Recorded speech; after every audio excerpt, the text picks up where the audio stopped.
खबर विस्तार से। बड़ी खबर इंदौर से। शिलांग पहुंचा है राजा रघुवंशी का परिवार। जी हां, राजा की हत्या की जगह पर पूजा की गई है और राजा के परिवार ने घटनास्थल पर पूजा की है। राजा की आत्मा की शांति के लिए पूजा की गई है और 3 आरोपियों को बेल के आदेश को चुनौती अब देंगे। राजा का परिवार कोर्ट के फैसले को चुनौती देगा। सिलोम, जेम्स, लोकेंद्र तोमर, बलबीर को जमानत मिली है। कोर्ट से सोनम के नार्को टेस्ट की भी मांग की जाएगी और 23 मई को शिलांग में राजा का मर्डर हुआ था। तो ये बड़ी खबर आप तक पहुंचा रहे हैं। राजा रघुवंशी का परिवार अब शिलांग पहुंचा है और राजा की हत्या जहां पर हुई उस जगह पर पूजा की गई है ताकि राजा की आत्मा को शांति मिले। तो राजा के परिवार ने घटनास्थल पर पहुंचकर राजा की आत्मा की शांति के लिए पूजा रखी और 3 आरोपियों को जो बेल के आदेश दिए गए हैं उसको भी अब चुनौती परिवार की तरफ से दी जाएगी।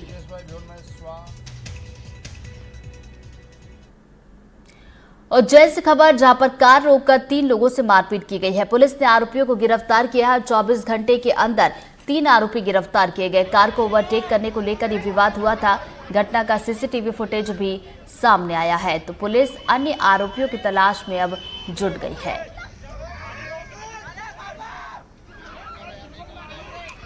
तो उज्जैन का ये पूरा मामला है। कार को रोका गया और उसके बाद 3 लोगों से मारपीट की गई। आरोपियों को गिरफ्तार किया गया। 24 घंटे के अंदर पुलिस ने कार्रवाई की है। तो कार ओवरटेक करने को लेकर ये विवाद हुआ था। घटना का सीसीटीवी फुटेज भी सामने आया था और इस पूरे मामले में जो और भी आरोपी हैं उनकी तलाश पुलिस की तरफ से की जा रही है।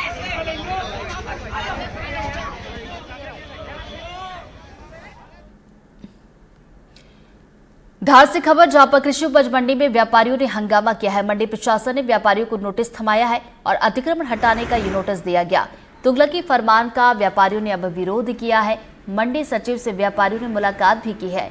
वहीं प्रशासन से वैकल्पिक व्यवस्था किए जाने की मांग की जा रही है और व्यवस्था न होने तक अतिक्रमण कार्रवाई को रोकने की भी मांग है।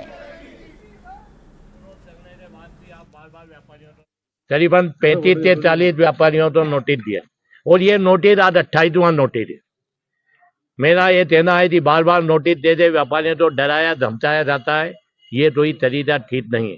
व्यापारियों को लाइसेंस देते वक्त आप तो बिल्कुल लिखते दिया है, उनने व्यवस्था करी और उस व्यवस्था के अनुसार वो व्यापार कर रहे हैं।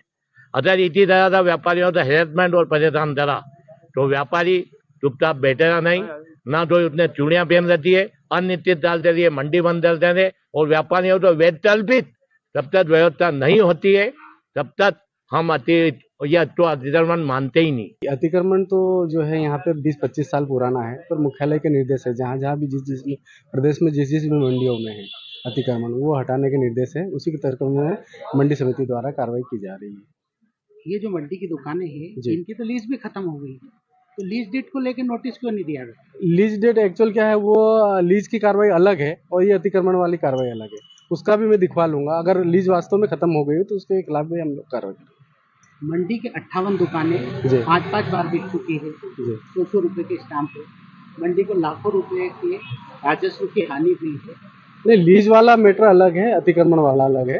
अतिक्रमण वाला के मुख्यालय के निर्देश है, इसलिए केवल धार मंडी में नहीं अन्य मंडियों में भी ये कार्रवाई चल रही है।